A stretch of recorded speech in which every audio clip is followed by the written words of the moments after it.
chặt bắt đâm từ nào từ đầu mình tầm này cái này năng ban lơ ba như là mới làm cái thôi mà cho tí tăng chấm cá cà phê làm cái này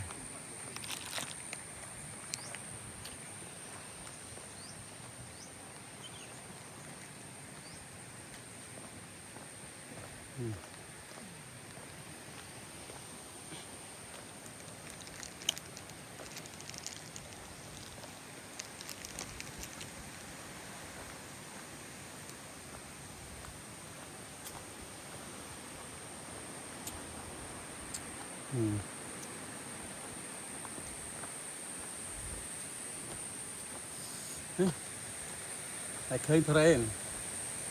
đám thuyền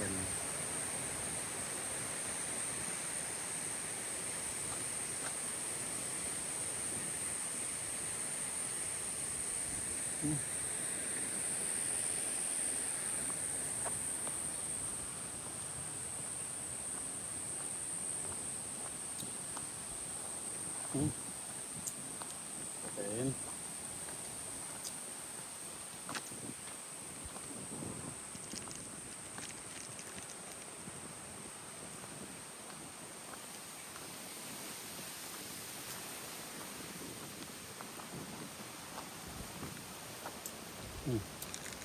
đây đấy có đã mơ mũi sang đám thuyền ada caca không thuyền ini cả thuyền gai thuyền thuyền nó thom thuyền thuyền yang berdua kiri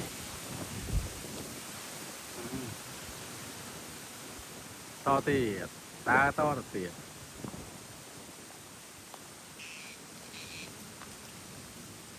to tiệt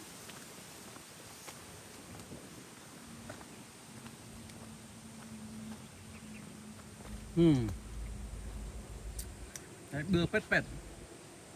hay bừa tam bừa rền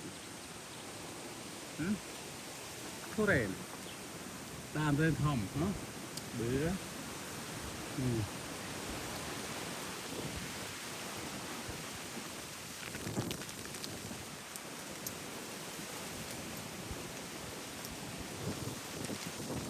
quả